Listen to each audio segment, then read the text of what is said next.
Thank you. Yes. Before understanding today's concepts, let's try to recollect it, what we were understanding yesterday. And then we go ahead to the some advanced commands or the concepts from the Git. Yeah, yesterday, which we had about that, as per these activities point of view, that is how to create a branch or how to commit the changes to the particular branch or how to merge a branch or how do we take the backup of the branch. Yes, as per these activities, we were talking that Git commands, and as well as we were going through this complete the branching strategy pipeline process point of view. Yes.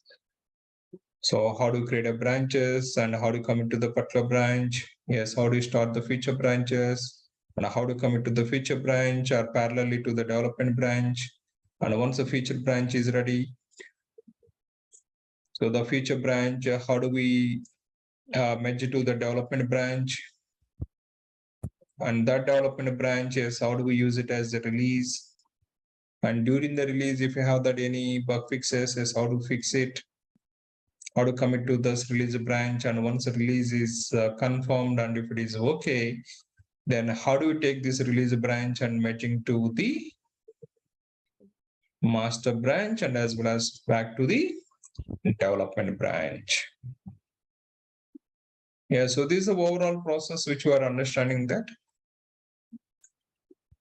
as a real-time branching strategy point of view. But main commands, what we are trying to getting this is that is git branch command to be the list of all the branches with -a option or -r option, or creating a branch, git branch name, but source has to be checkout and destination has to be created. Then how do you switch the branches? That is git checkout command. And how to commit the changes to the particular branch is you need to make sure that so to which branch you are going to commit the changes, that branch should be head branch. Yeah, git checkout to the branch, then git commit it. Then how to merge a branch? Here also you need to identify the source and destination. So destination has to be checkout. That means you need to switch to the destination branch. Then you can merge that with the source branch. Yeah, how to merge a branch, how to create a branch, how to commit to the particular branch. Then finally, how do we tag it? Tag is also like a git tag name. But which branch that you want to tag it? That a branch should be head branch. Yeah, there are some important commands which you are understanding. Then how do we delete a branch? How do we rename a branch? How do you push the branches to the remote repository? Then how do you view the difference between one branch to another branch? There is git diff command. Yeah, one of the important command that is git diff. Between the branches also we can see the changes.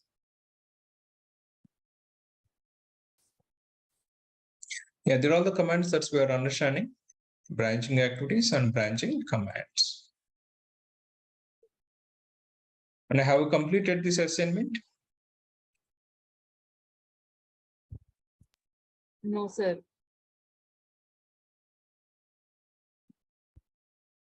Yeah, so try to start it and try to work it on this assignment. Yes, sir. So this will be helpful to get there some commands on that, like yeah, the Git to use it confidently during the process. Okay.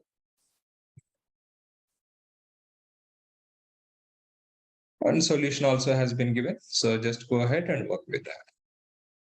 But let's look into that before going to wind up this Git. There's some more commands also which we should know it. So it is wind up is nothing but that is just we got the concept, but next in the CI/CD process we need to use this Git. Yeah, but before going to moving to this next tool or next concept in the DevOps processes, let's conclude it some more important points from the Git. some real-time scenarios. So what are those real-time scenarios? Let's just talk it that the one scenario.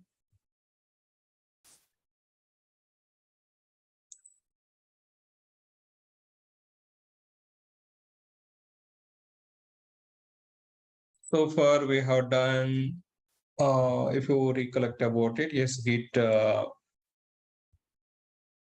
hub repository, whatever we have. So between the two developers, yes. So developer 1 or developer 2, if they are going to use it, so what are the challenges and how they can work with that to overcome the challenges? That's one scenario which we had it that.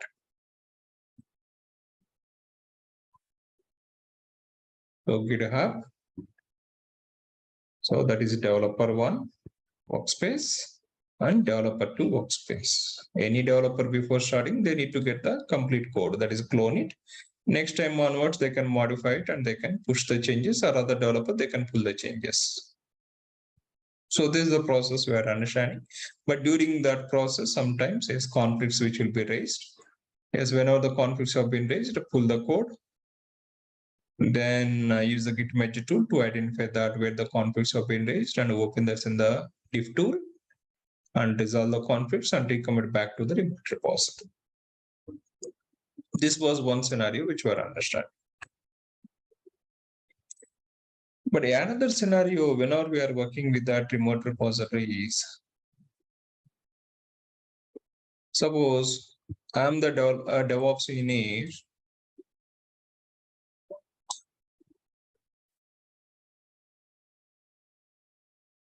So he's like just thinking about the DevOps engineer, but he has to work it on the multiple remote repositories.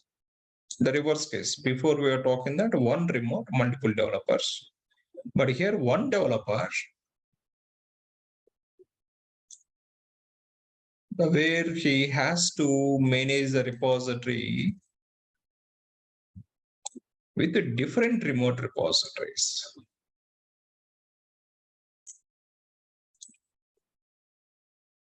Different remote repositories. Suppose we have the repository in the GitHub and as well as the GitLab.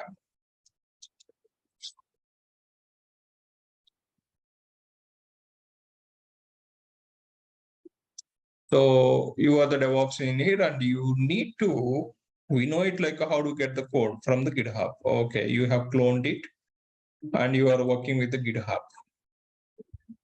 But same code you need to update to the GitLab also. Is it possible, first of all? One workspace or one local repository, yes, this DevOps engineer, he is having the local workspace and his local repository.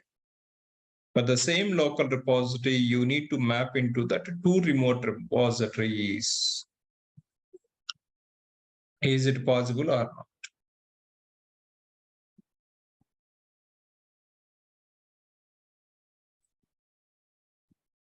Sir, means code, committing code is same, but directories are different.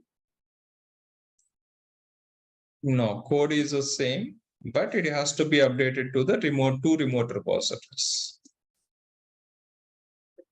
So far we are doing that Git push using that GitHub. Yes. But same code now we need to push it to the multiple remote repositories. Is it possible or not? Yes, sir, because Git commands are same only, just folder names different, right, sir? Which folder name? Means the origins are different. GitHub. The URLs are the different. Yes, sir. So whenever the code is ready, the local repository is ready. So which we need to push to that. GitHub one URL and as well as GitLab is another URL. Yes. Yes, that is possible, uploading to that multiple remote repositories. But how do you do that?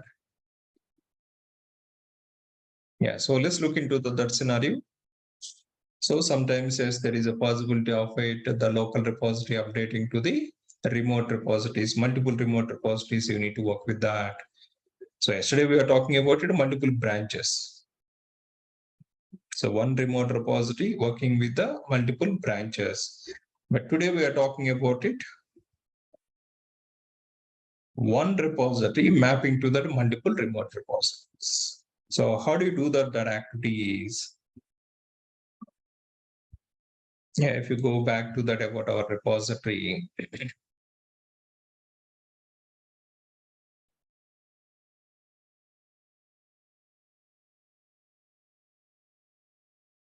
yeah, now if you verify git remote -v, so now this repository is having that origin with this URL.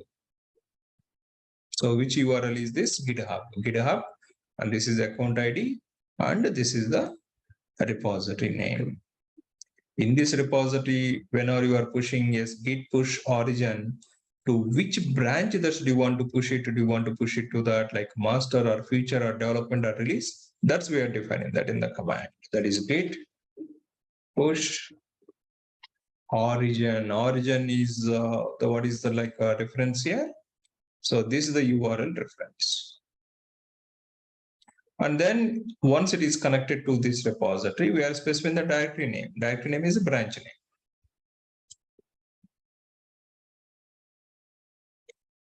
Okay, this already we know it. But the next concept is how do we add it? Now the same repository, the local one, whatever we have. Let me switch to that master branch.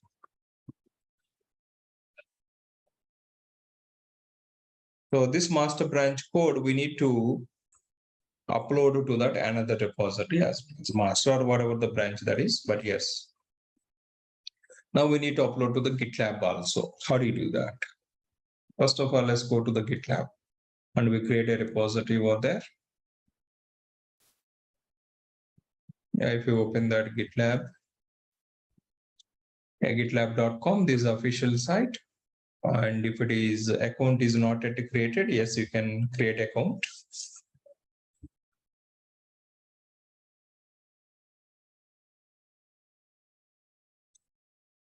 Already I have this account which has been created.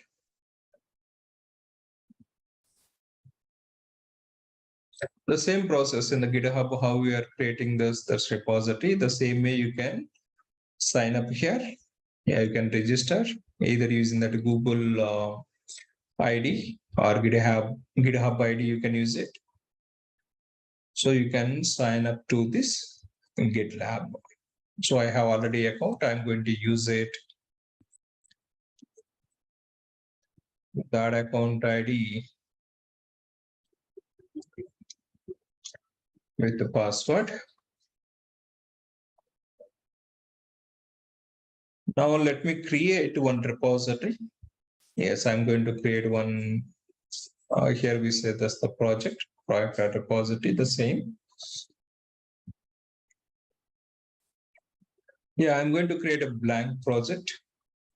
And the project name, this is, let me give it the unique name, the batch 48. Yeah, gitlab.com. And in which group that I would like to create it is, let me use it, the RNS app group. Yeah, this is the repository name. And I would like to define this one as a public. And I don't need that readme already we have in this repository, right? GitHub already we have the readme file. I don't want to create once again the readme file. This is just a simple blank repository. I'm creating that. Yeah, create a project.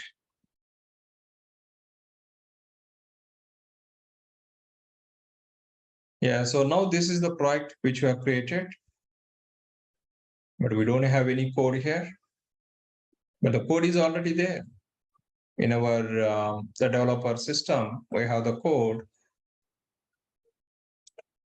And the same code, whatever we have in the GitHub, we need to have this in the GitLab also. That means distributing to the multiple remote repositories. Like here the concept is Already we are working with that one remote repository. But if you would like to distribute that, or you are working with that multiple projects from the same workspace, then how do we add it multiple remote repositories to the workspace? And how do we use it, the pushing the code or pulling the code to the remote repositories? Yeah, that is a concept here. Now what we need to do is, we need to add this remote repository to the local repository. How do we add it is, yes, here you can see this one of the command, push an existing folder. Yes, we have already existing folder. How you can push it is, but here the point what do we have is, so this repository GitLab is going to create a branch. The default branch is a main branch. The default branch is, as a main branch is going to creating that. So default branch is main branch. But we have the master branch. So the master branch code we need to upload to the main branch.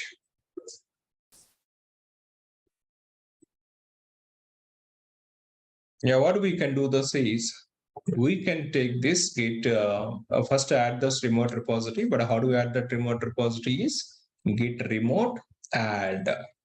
Git remote add, but origin we are, origin we are already using for this repository, right? The GitHub repository contains origin name. Yeah, git remote -v, if you verify that origin is alias name, we are already using that, which is mapped to the github.com.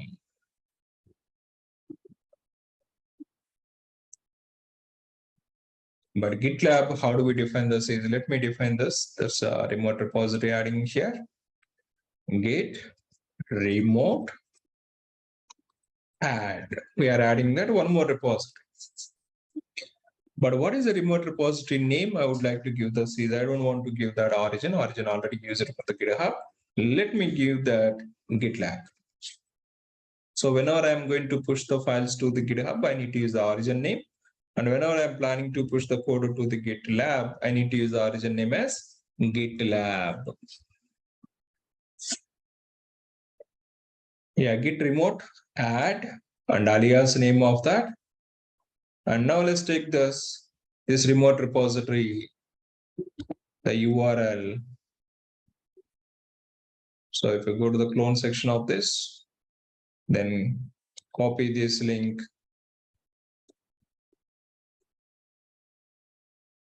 And specify that's URL.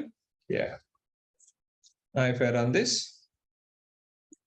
and if I verify git remote -v, yes, we see that's now two remote repositories are available. One is the alias name as a GitLab, which is mapped to the gitlab.com. And another one which was created, that origin, which is mapped to the github.com.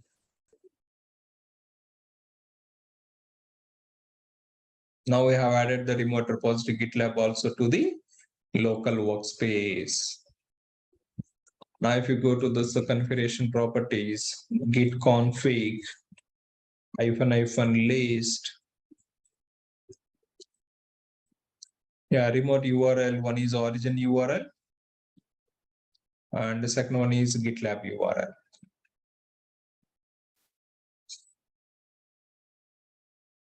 Yeah, that is about first adding the remote repository to the local workspace.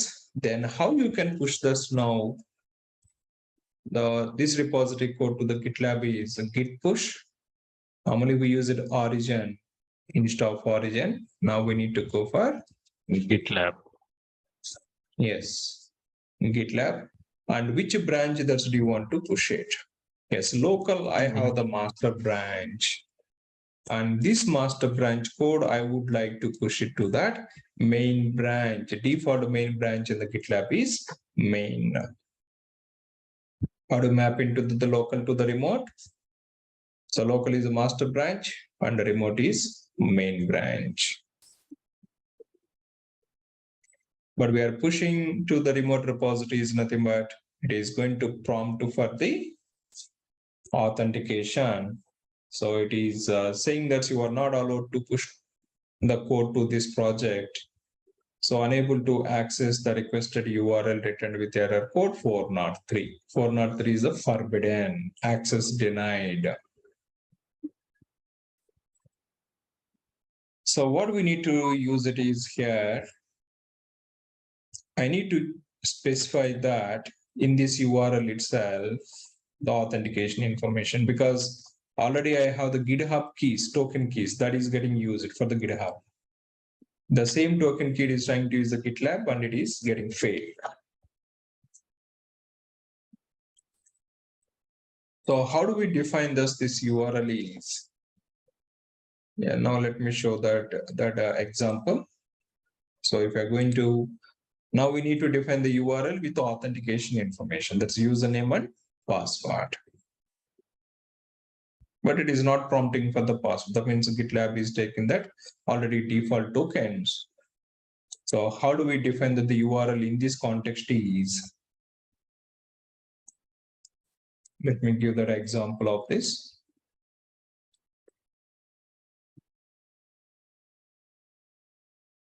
In the URL itself, you can specify about that, about username and password.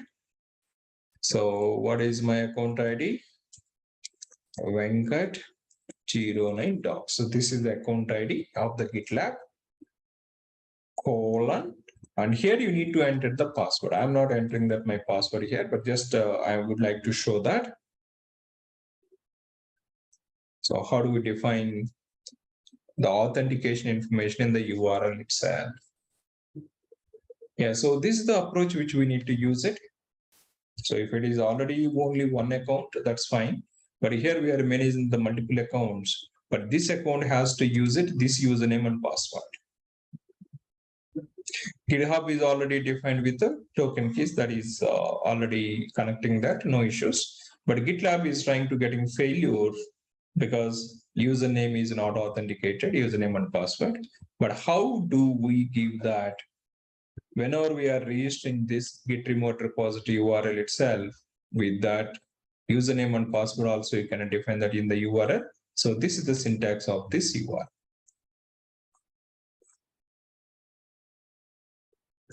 Sir, in general scenario, in working scenario, so this GitHub and GitLab account creation is managed by DevOps engineer or the developer, sir?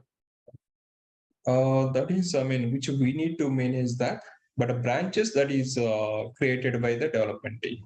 Okay, but here in case if they wanted to add it, so it is like the DevOps engineer will map it, or we can share the credentials to them to Yes. map those.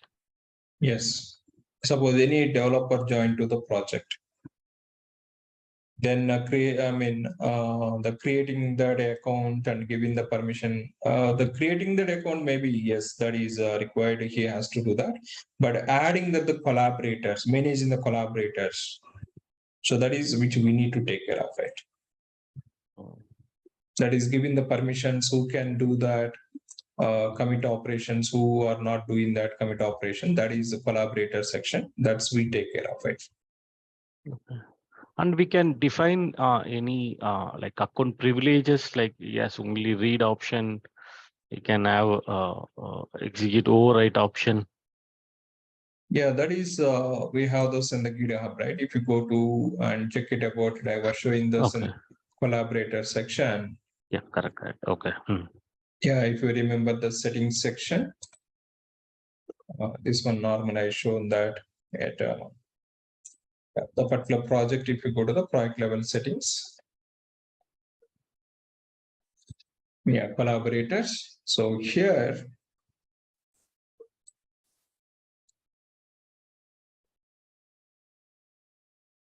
yeah, so you can manage that, the access privileges. So what they can do, what they cannot do, that is a visibility. I mean, these are all some settings, but main, if you go back to that, yes, you can add the people, that is users. And once that user accounts has been added, then you can define the permissions.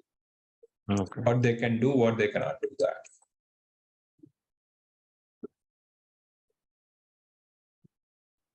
So this is a section which we will manage about the access privileges. But this is a public repository we have created. This repository is a public and visible to anyone. But if you created like a private repository, then collaborator, whenever you are adding, what he can do that only view or edit operations. Sir, I missed yesterday's class. Okay. So what major difference between GitHub and GitLab? So was it covered? No. So there is I didn't discuss anything about that GitHub and GitLab. So these are all different vendors. Like a GitLab is from the different vendor, and GitHub is from the Microsoft. Okay, but it has similar settings, everything. Yes, same feature, same functionality. Suppose that like if you have this like a Red Hat system and within the Red Hat CentOS also. Just different vendors. Yes, vendors, the cost and point of view, support point of view, the difference. Community support and all that. But functionalities are the same.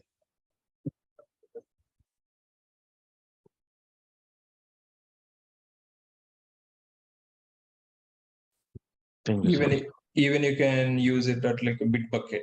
Bitbucket is also same. And even we have the database service code commit.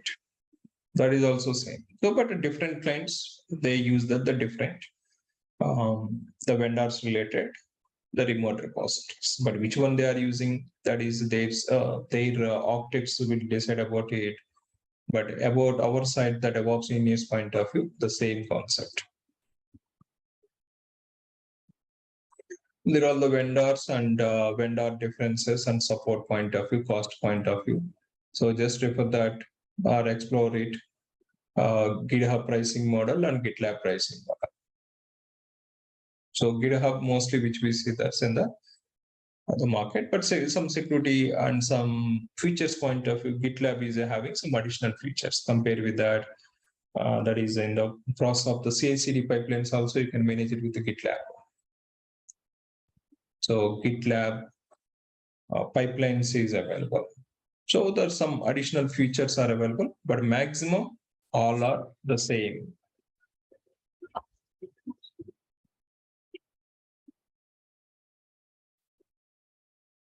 Okay, so now let's move into that. So where do we if we go back to that says now the URL whatever we have configured, so that is not authenticating. Now we need to change this URL in this syntax notation. But I am not going to show this my username and passwords here. So this point of view, what I do is, so I'm going to stop the screen just 2 minutes, and I'll just first what I need to do is git remote. I will add it. I will remove the previous which we have created. Which one? GitLab. And I need to change the URL, right?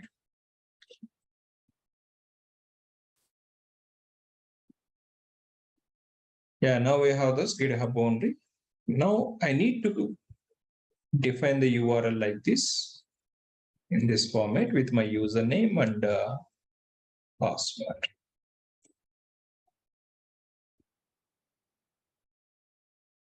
So I'm going to use it this command git remote add as a GitLab, and this is the URL I'm going to add. But what is it, the password I'm going to set up that? So 1 minute I'm going to stop the screen, then we'll come back.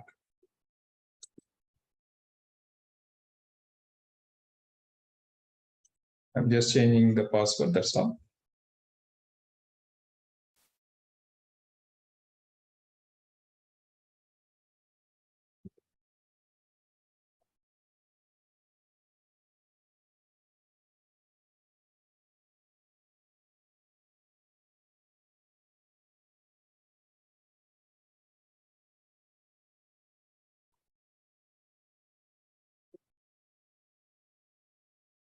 Yeah, so I just done Yeah, the password setting in the URL. Now I try to use the push command. So whether it is going to work it or not. So git push to which one? GitLab. And what is the branch? Master is a local branch, and I would like to update to the main branch. So let's try to do that.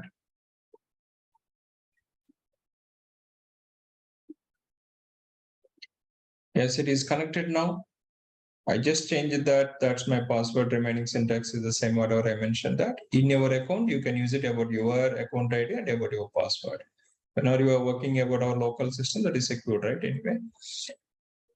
Okay, so that is which we have updated to the GitLab as well as. Now, if I go back to the GitLab,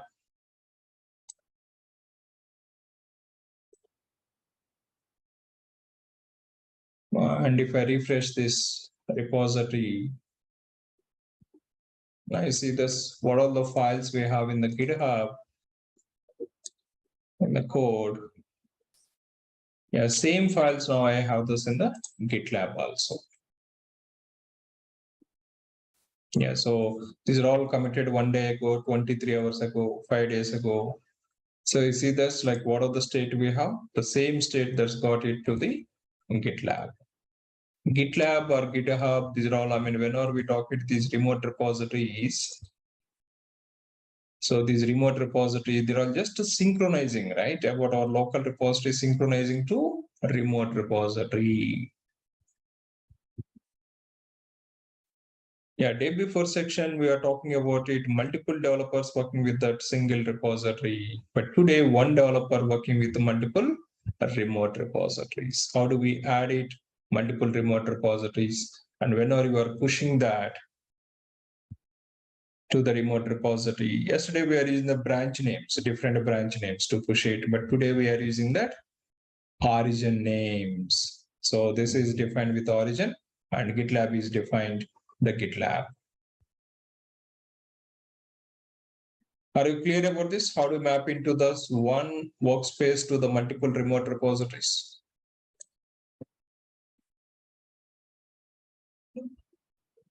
Yes, sir. Is Yes, sir. the same method on Bitbucket also, sir? Whatever we are Yes. working in GitHub and Yes. GitLab. Okay. GitLab or GitHub or Bitbucket or Azure Repo, Azure Repo, yeah, correct. the anyone which are working this. So Git commands are the universal from the developer system. Okay, sir. Yeah, thank you. Thanks for the confirmation. So you just use it Git remote, add and alias name and the URL. URL is Bitbucket URL or GitLab or GitHub. The remaining story is the same. Okay, so that's about the one more important thing. Which we should know as a DevOps you need. Sometimes about workspace, which is required to map into that multiple remote repositories. So how do we configure or how do we map into that multiple remote repositories and how do we push the same code to that multiple repositories?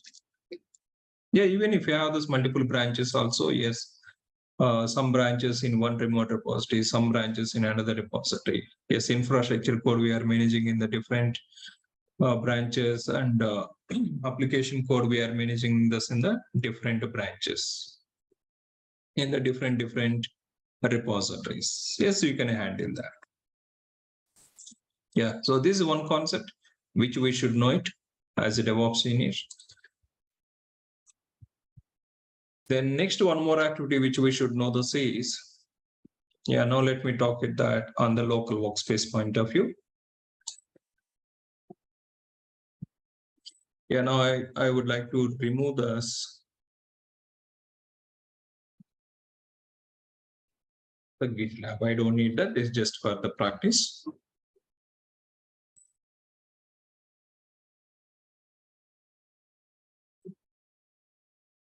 I have this only GitHub. But if you have those authentication issues, then even the GitHub also you can use it. So username, password @ then this URL. The syntax as we are understanding. username colon password @ of. Then you can add it, and whenever suppose GitHub with a different username and passwords, you need to connect it. Yes, you can define it. So whenever you are using a particular URL, particular username, and with a password you can define in the URL, you can add to that about your local repository, and you can directly straightforward use it there. Okay, good. So now let's come back to that.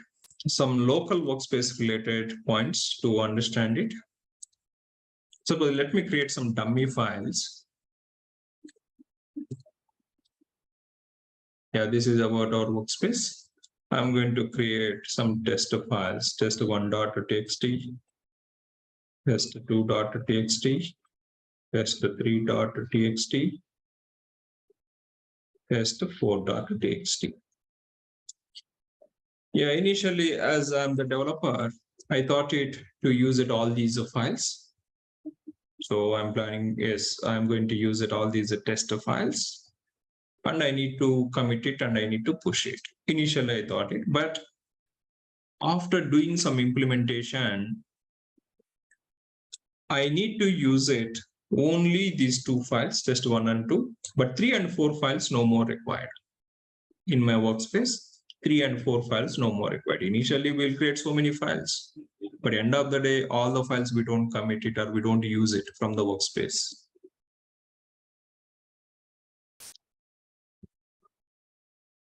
So, but they're all like untracked files, right? What do we say that in the Git?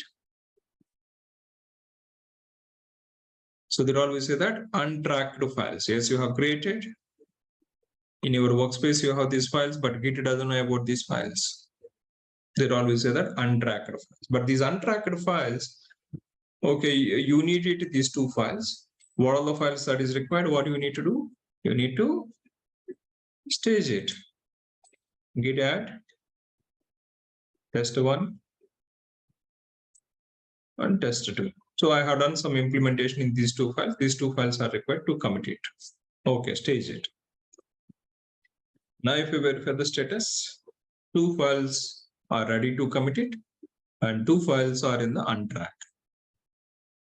Okay, ready to commit it, leave it off that. I don't want to talk it. If you need it to these files, then you can commit it. Git commit -m and message.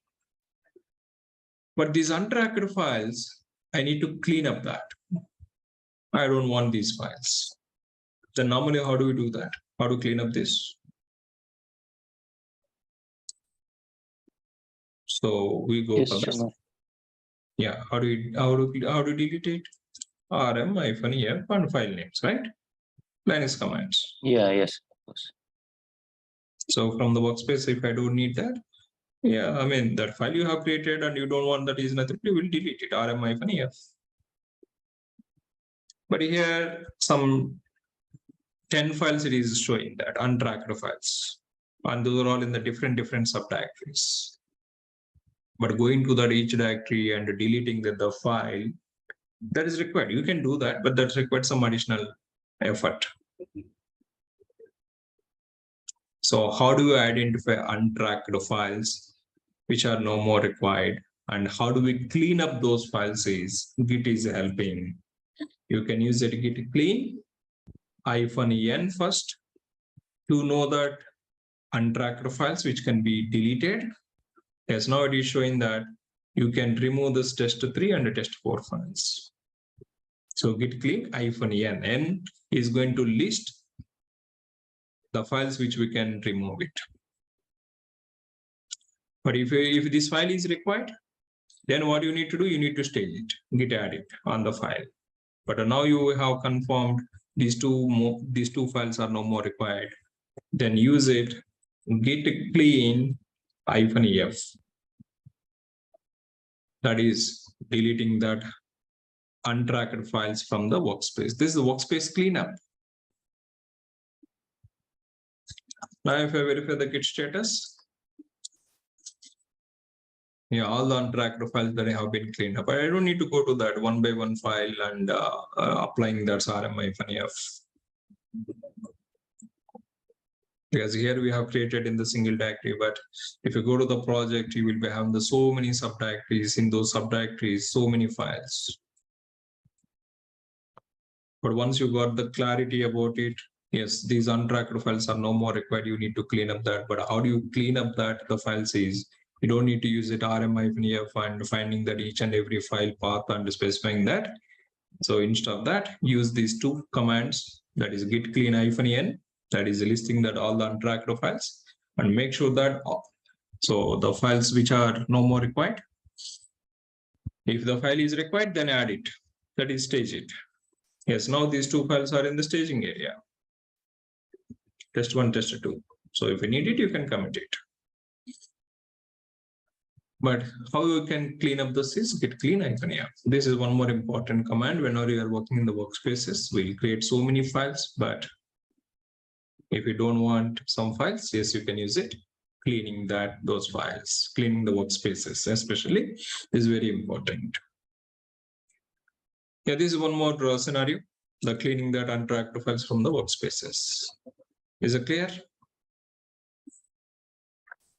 Yes. Yes, sir. But anyway, that we can just keep it for a backup purpose inside Git.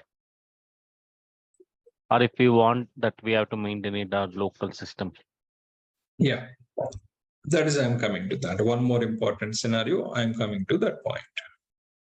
So here, what I was mentioning is, if we don't want those files and you have thus the confirmation that is no more required these files, then you can apply the git clean -n, first identify that all the files, and once you got the confirmation, then apply that git clean -f. But if you need the backup, then different solution, that is a different scenario. Okay, let's talk it that scenario. That's the next concept what we are going to talk it is Git stashing. So what is this stashing concept? Yeah, this is one more advanced concept and very, very important. Okay, so let's do that some activities in the master branch. Yes, now we are in the master branch, and what is the status now? Okay, so these two files are in the staged. Okay, good. And so if you verify this local files, yeah, they're all the local files which we have that. Fine, good. Now, this master branch is released and we are good. And we are working on the next iteration. So I'm using the master branch itself. So I'm working on the next. Okay, yesterday evening we have released this master branch to the SIT environment or UAT environment or like a production, and that is going on. The testing is going on.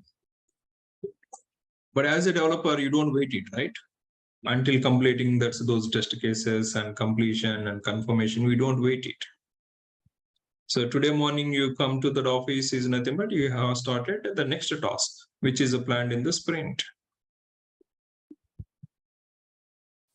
Okay, I have created these two files which are belong to the next iteration. There are the two new files I have created. Yeah, test1 and test2, just think of it. So next iteration point of view, today morning I am working, I started that, the next task. That a task related some test cases I'm preparing this with these files. So yesterday I have released up to these files. And today I started working on my next iteration task. So I am in the middle of the work. Okay, let me just move these files to the workspace.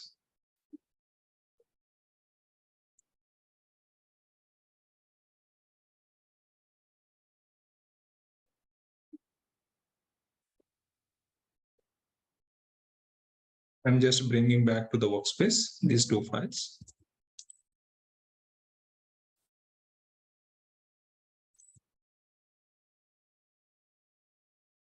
Yeah. So now today yesterday I have released these files in the workspace. And today morning I started working on these two new files. Or existing files also you can use it. Let me edit that readme file, some other file. I started the new iteration.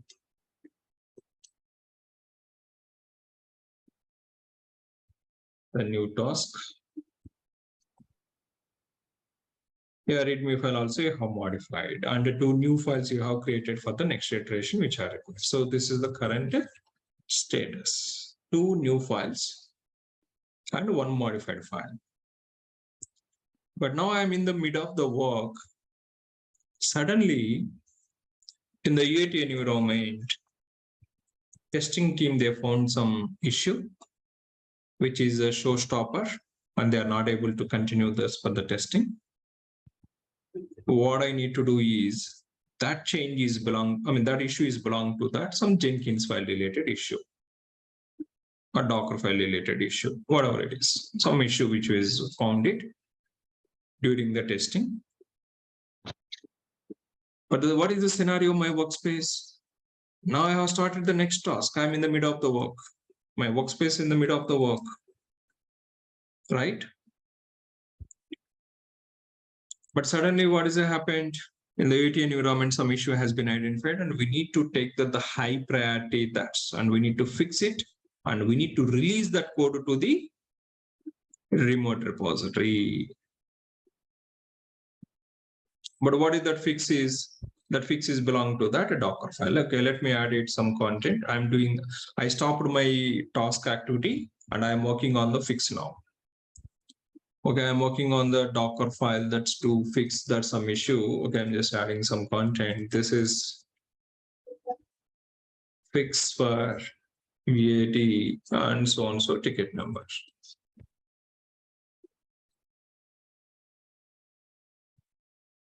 Okay, I have done the fix. But what is my current workspace status? I have my next task, that's which we have that next iteration, I need to release these files. So this file and these files, I should not release it now because this is in the middle of the process. Unstable code, this is now. But I need to release it only this Docker file. But in the workspace, I have these files, modified files. So how do we handle this scenario? How do we release that only this Docker file now?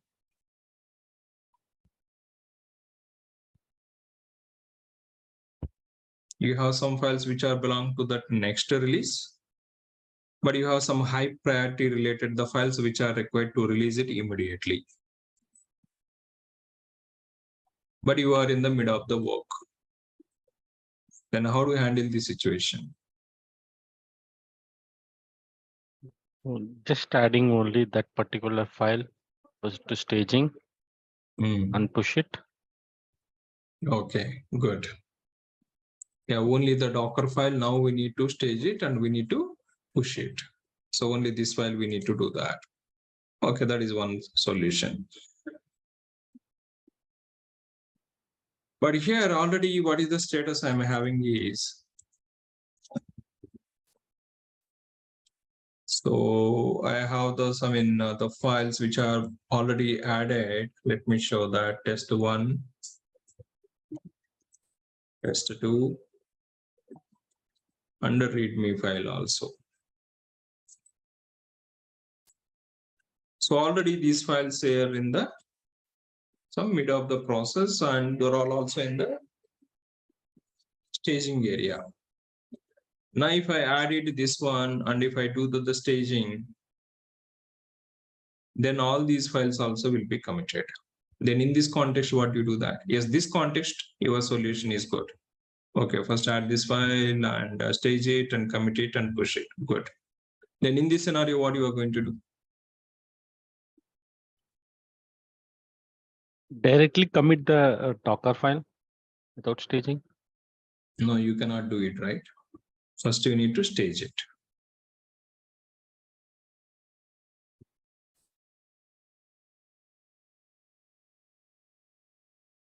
Using So the what? command -a-m directly add and commit. Git add dot, sir. That is at a time. That is at a time. -m is add with committing. Git add -m and commit you were saying that. But commit, if I'm applying that, already the staged files also will be committed because they're all on the staged area already. These are all stored in Git Refer Stash. I think so. These are all stored in Git Stash is identically. It's listed in the Git Stash list, right? Is this right? no, this is a staged area, right? This is not the stash concept. Oh, okay, yeah. Yeah, now I am coming to that point, stashing concept. Yeah, now what we can do is We need to add. We need to Yeah. add only particular. Cannot add at a time all the which we modified, right? We need to add only the particular committed file. What we No, not required. Simple. What we can do is now. So like so the first what do we do this is whenever we are starting that the fixing issues or any kind of that, if I mean any kind of this work which you are doing is nothing but first workspace should be clean up, right? Because this is the different version you are working, and now you are working this with a different fix release. But workspace which you would like to use the same one. Yesterday you have released, and today morning you have started, and suddenly some identification in that or some fix has been identified, and you need to give the high priority, but you don't have the time to clone those new repositories in the new workspace, or taking that all these files back up one by one. Now what I can do, I can go to this folder, and these files I can take the backup and keep the backup in separate folder. Then I can work it on this Docker file, and I can commit it, and I can push it. But we don't have that much time manually to take the backups, or manually to create cloning that new repository. I can commit it and I can push it. But cloning that entire repository, okay, it is going to take 2 hours of the time. Are you going to wait 2 hours of the time to complete it? So in this context, what we can do this is let me restore this file. Git. I'll come back to this fixing that issue. First, I'm going to bringing the back. Yeah, now if you verify this, this is my task activities which I'm doing. Simple, what we can do, Git Stash. Apply the Git Stash. What's going to happen this is all the files which are in the workspace, which should be moved to the separate backup area. Now, if I verify the Git status, my workspace is clean. But I have this task related files, but where are all these? Yeah, those are all temporarily saved in that backup area. The Git is managed in that one more backup area, that is stash. Yes, now if we verify this Git stash list. Now you see this so it is created one element in the stashing area. And what are the files which we have updated in the workspace or the staging area, everything it is moved to this stashing area. But how do we add the files to the stashing area? Git stash. So then Git automatically identifies that in the workspace, what are the files we have, staging area, what are the files we have. All the files will be taken and it will be stored in this stashing element with index number, that is the 0. Now my workspace is clean, right? With the previous state, whatever it was there yesterday, with the state, my workspace is available. Now I can work it on the fix which I need to work it. That is a Docker file, and I can modify the content, or I can fix the issue. This is some high priority.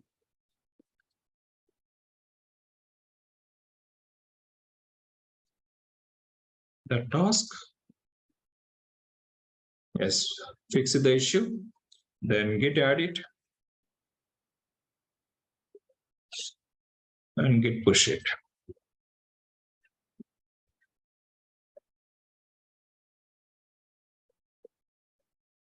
Yes, now I have done the fix. That is simple. That is a 1 minute task. So just one line, you need to change it and you need to release it. But you are in the middle of the work. In those cases, what you can do is you can use the Git Stash, complete workspace and the staging area. All the files will be taken into the backup by the Git itself. You don't need to manually identify that or restoring the files from the staging area to the workspace or taking the manually copying the files to the backup directories, current state files, or cloning the new repository to work it on the issue. No, don't do that. You need to that the previous state, but in the current workspace, you have some files. Move into that all these files to the stashing area. How do we move it? Git stash command. So Git stash, what it is going to do that in the workspace and the staging area, what are the files which are available? All the files it is taking that backup. Now you see this in the workspace. Test1.txt, test2.txt are not available. readme.md is available, but readme.md, which was having that yesterday's content,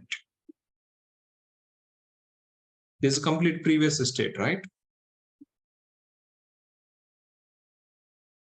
But Yes, where, sir. Yes, sir. Correct. yeah, where do I have that? All the changes, whatever I have done morning 9 o'clock to that at this time. So the files I have created and I have modified the README file, but where are all these have been stored or backup has been taken? That is, as we are seeing that Git stash list. You can see that list of all the elements which are stored in the stashing area. Now, how it is going to storing that the files in the stashing area is stash at the rate of 0. This is the array index representation. So 0th element, it is stored the files which you have updated. Now, how do I revert it back? Now, okay, so I have done the fix on this Docker and I have released. Now I need to start my regular activity. Then git stash pop.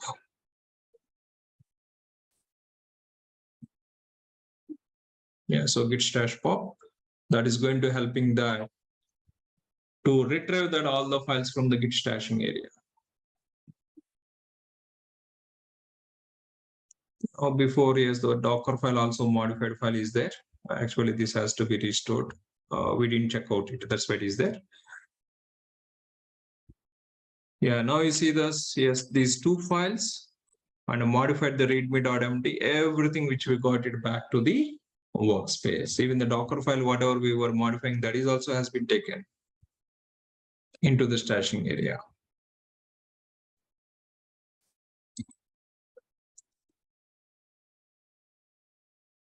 Yeah, so now this is the new point which I added in the README file that is available, and these two files are available. In the Docker file, whatever you have modified, that is also available. But actually, this one we need to revert it back. That yes, that file also got into back.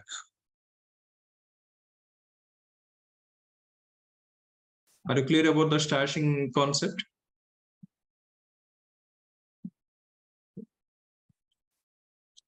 Yes, sir. Yes, sir. But after doing the pop, do you have this in the stashing area any elements? No. No elements. So the pop, what it is doing is it is going to try to bring back that all the files from the stashing area to the workspace. And as well as it is deleted or it is dropped that element from the stashing area. Dropped also, that element has been deleted. Okay, this is one scenario.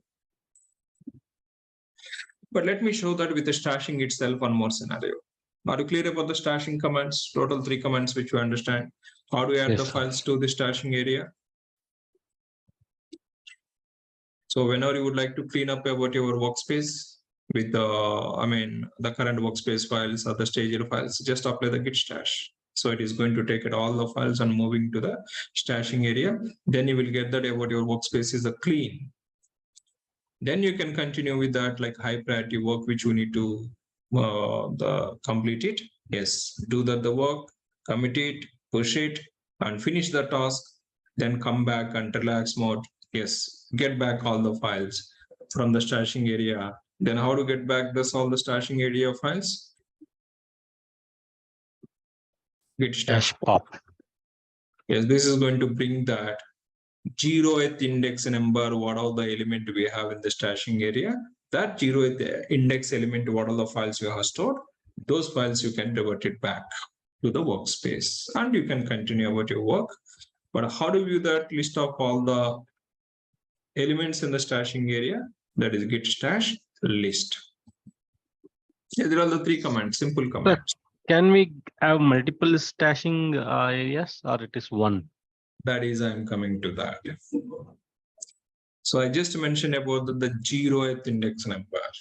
Why it is mean is the 0th. What is that? The 1, 2. Is it going to have it? Yes.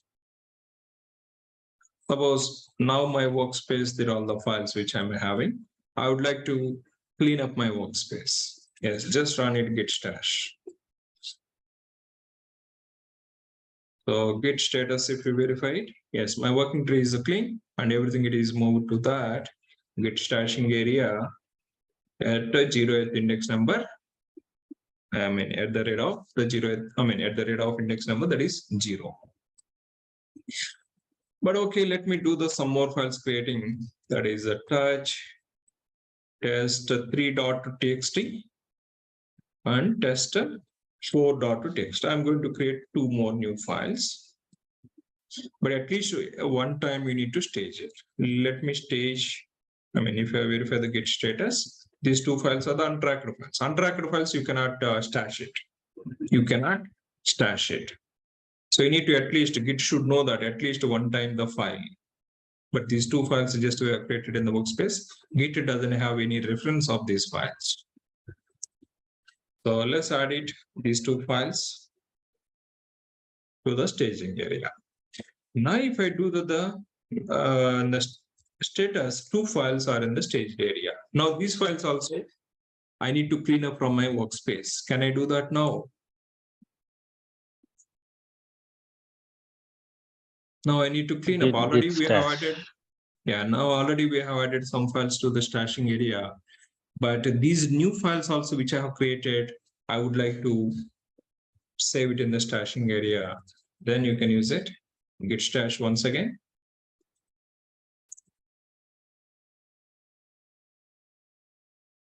Now current workspace, whatever the state we have, that state is saved into the stashing. Now if you verify the git stash list, you have the 2 elements in the stashing area. 0th index number, 1 index number. That means now this workspace, what all the files we have stashed it, these are all in 1 index number, in one of the index number. And the previous files, whatever we were stashing, these files are in another index number. But in which index number these files are available? In which index number these latest files are available? Can you guess that?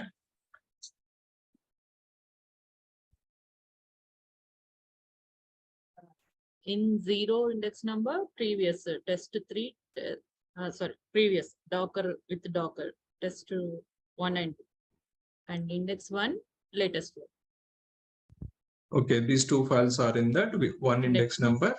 And the previous whatever we were stashing, that was in 0th index number, right? Yes.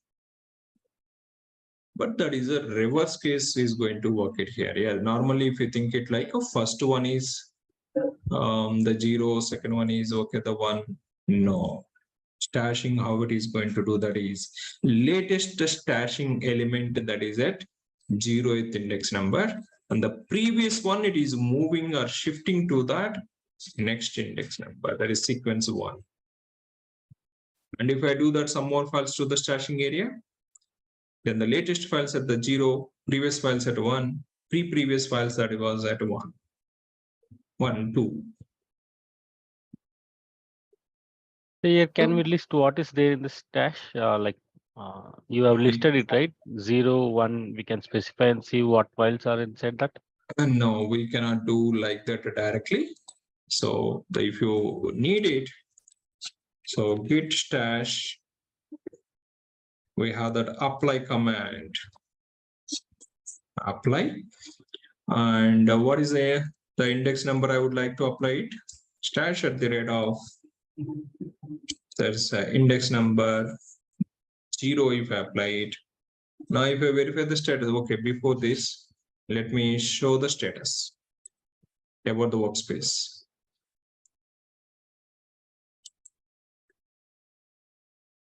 So what is the status we have in the workspace? Clean. Yes, everything is clean. But now I'm going to apply this. That command gone. Okay, let me git stash apply command I'm using. I'm not using the pop command. I'm using the apply command. So now I would like to apply this index number 1. So what's going to happen that on the index number 1? You see that we got it the previous files into the workspace.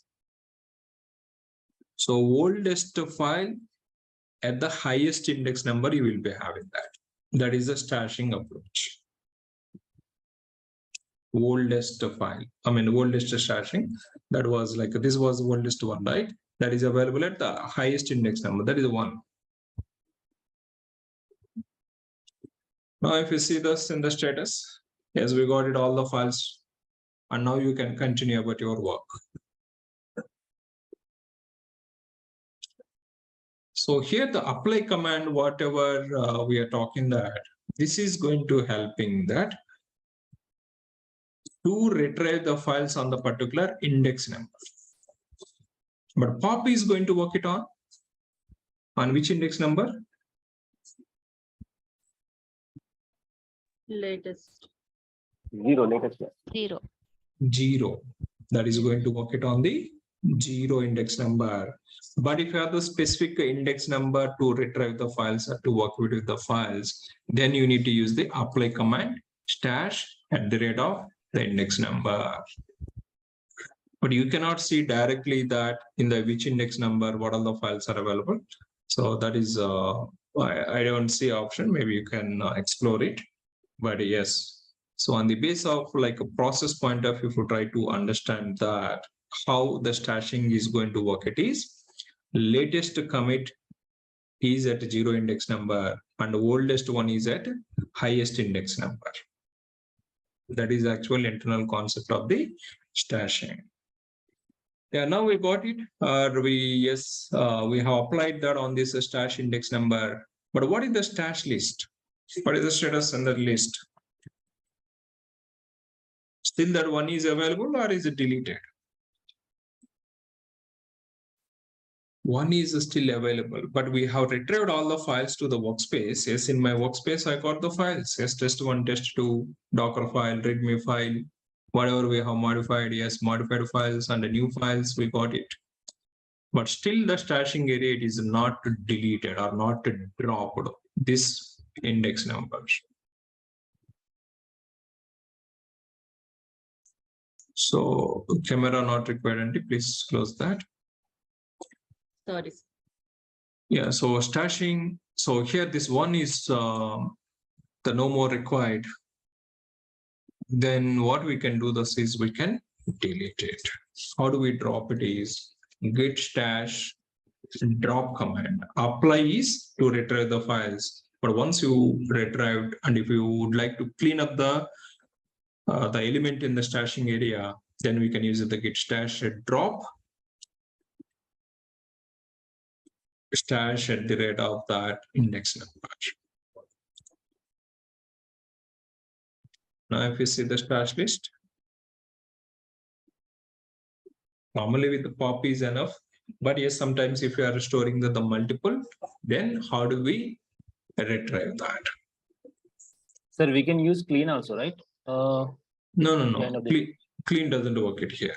Clean is to clean up that untracked files from the workspace. Okay.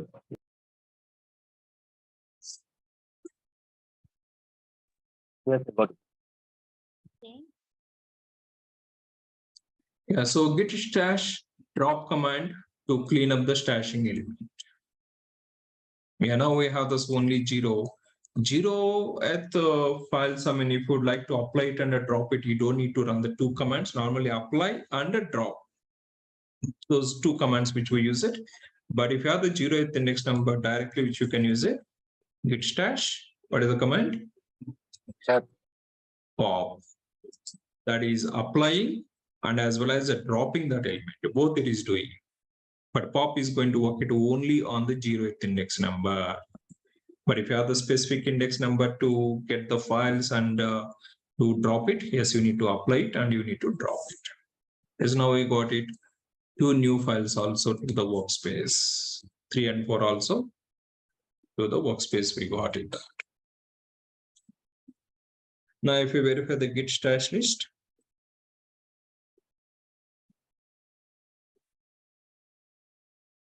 no elements in the stashing area.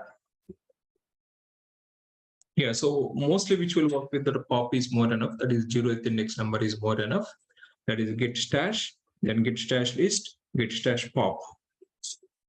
So whenever you would like to clean up about your workspace with about your staged files, workspace files, not completely cleaning up that is just remember that. So I need to temporarily move these files to some backup area. That is point here. Before which we are understanding the git clean command, that was untracked files to delete from the workspace. That is deleting. But here we are talking about it. So in my workspace or staging area, if I'm having any files, these files, I need to move into that. I need to move into that temporary temporary stashing area, that is git stash. So these are all going to helpful in the emergency cases. Yeah, this one scenario which we should understand that in the regular activities. Is it clear about these 3 concepts? That is working with that multiple remote repositories. How do we map it from the local repository? That is one concept. Yeah, how to map it about your local workspace to multiple remote repositories, and how do we push it to the particular remote repository, and within the repository particular branch. That is one concept. Second concept which we are understanding, if you have those, like we create daily so many files, but all the files end of the day we don't use it, but you need to clean up about your workspace. Then how do we clean up untracked files from the workspace? That is git clean -n, identify the files which are no more required. Then if you have this confirmation, then git clean -ef to clean up the files. That is one scenario, cleaning up the workspaces. Third scenario is you are in the middle of the work, but you need to take that current workspace and the staged area files, the backup, and you need to start working on that some emergency that's a hotfix related or some other task. But how you can manage it about your workspace, taking that all the files backup is you can use the git stash. Stash it, then continue about your high priority work, commit it, push it, and once get relaxed, then come back to this about your regular activity, then use it, git stash pop, then you will get it all the files back, then you can continue working on it. 2 commands, simple, git stash, git pop. A lot of time it is going to save it, right? A lot of effort, and the productivity can be improved. Are you clear about these concepts? Clear, sir. Yes, sir, understood clearly. Yes, sir. One general query on Git. So now we are pushing, pulling data. So is it physically we are like for staging everything? So there will be multiple copies. The code is very big, like example 10 GB, 20 GB. So how much space that will occupy in our system when we work on it? Okay, so it doesn't, I mean, that is the beauty of it. Here, if you just observe that Git log command, Let me show this. No, actually, I was checking myself, but since my files are very small, I was not able to identify how the space has been occupied. Yeah. So like if you verify this, the Git logs. So here it is just, I mean, how many directories you are creating doesn't matter that. How many remote repositories you are mapping doesn't matter that, but it is going to use it only one copy of the file. Suppose, let's talk it. I have modified the Jenkins some content here. And again, I have modified some more content and I have committed here. But is it going to take that entire file? Suppose this file size is 100 MB. And I have added 1 MB more content and I have committed in this one.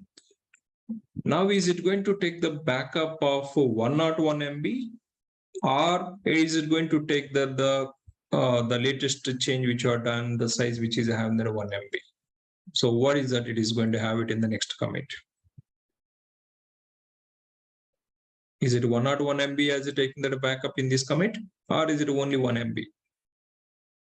I think 1 MB is a Yes, it is going to use it only the delta operation. That is a difference between the previous commit to the current commit. What are the changes we have? Those changes only it is going to take the backup. But it is not going to, it is kind of the snapshot concept which we discussed in AMI. So what are the change you have that this commit to this commit, that change only it is tracking that the separately. And if we come back to that, now we have the master branch, we have the tags, we have that development branch. But you see that all are referring to the same commit code, same commit ID. That means whenever I move to the development, yes, it is going to bring the code from the same. And whenever I go to this master branch, yes, it is going to use the same code. But on the basis of the changes in this master, whatever I'm doing that, those changes only which will be updated in the master branch. The remaining code is the same to all other branches. That means same 100 MB, which will be accessed by different directories. File is the only one, but that is mapped by the different directories. Is it clear the point?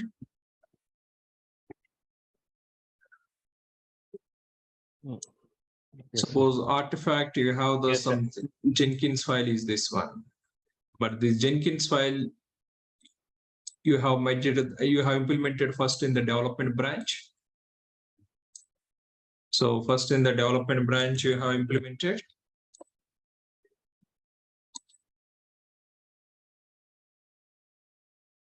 So let's assume that this is the Jenkins file, which is 100 MB. But whenever I have committed this one to the development branch, yes, development branch is referring to this 100 MB file. But whenever I merge it development branch to the master branch, I merge it is nothing but, okay, this files, whatever I'm having that is going to have it in the master branch also, right? But file is the same. But this master branch is also having the reference of the same file. That means 100 MB only. It is not going to take it one more 100 MB. Master is going to have it one copy and development is going to have that another copy. No. That is the beauty of the version controlling tools to save the disk space.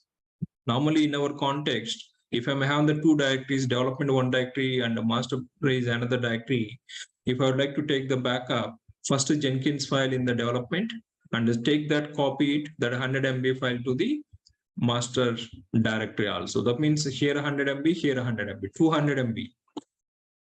Same file, two backups, 200 MB. But in the Git, it is going to have it only 100 MB. But how it is going to manage it? Each commit is having that ID, right?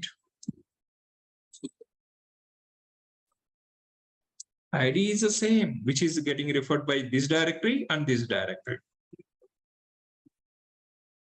Now, suppose if you do some changes here, 100 to 101 I mean, 101 MB or something, file size has been increased. You have added some more content. So this content is going to have its specific ID. So this one and this one, this ID, both combination, it is referencing that. So that is the beauty of the version controlling tool. Now in this ID, whatever you have updated the latest change, that is only available. It is not going to manage that entire 100 MB. Is it clear? Yes, sir. Again, one more thing. So we have working area and when we have local copy, right? Yes, local So- repository. A local repository. So again, there we'll have two files, or it's just a snapshot or a pointers that will store it there? Pointer. It is just a pointer. Okay. Okay. Yeah, thank you, sir. Finally, only one artifact. Yes. Rest all But- data is just a snapshot. Yes, that is a delta. It is going to use it internally. But the reference of that IDs, yes, that is like a commit IDs. It is going to use it, and in that commit, the difference between the previous commit and this commit, it is managing that. That's why we see that whenever we run that git show command, it is going to give the difference between the previous commit and the latest commit.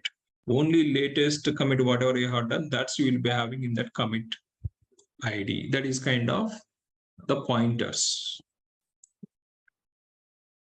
That's why that's the beauty of the version controlling tools. So that is a mandatory in the development environment to save the disk spaces, to manage the maintenance, to track the histories. There are all the advantages.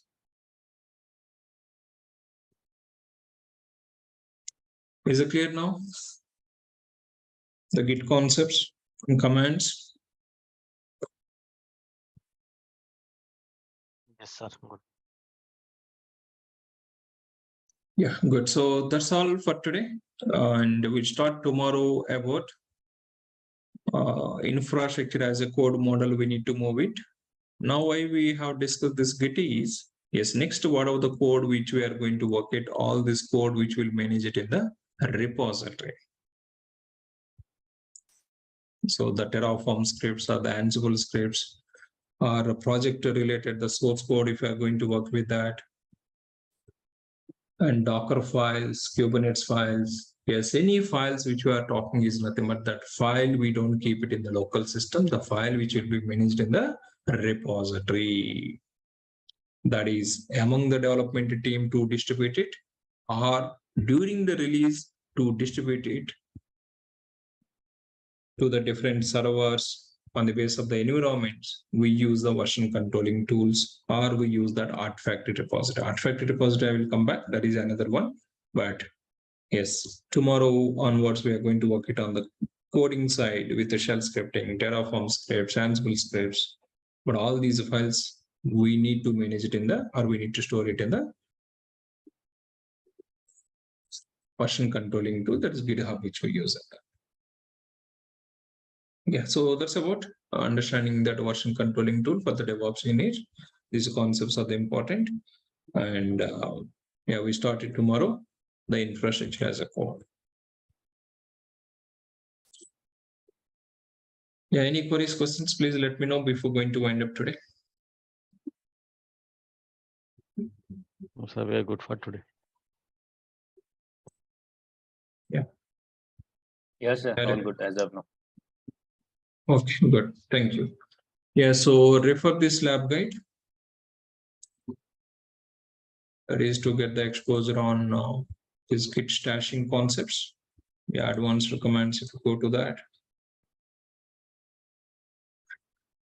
Yeah, clone the repository, renaming a file using Git. Yes, you can rename the file. That is also just work with that. Understanding the diff command, diff already we discussed.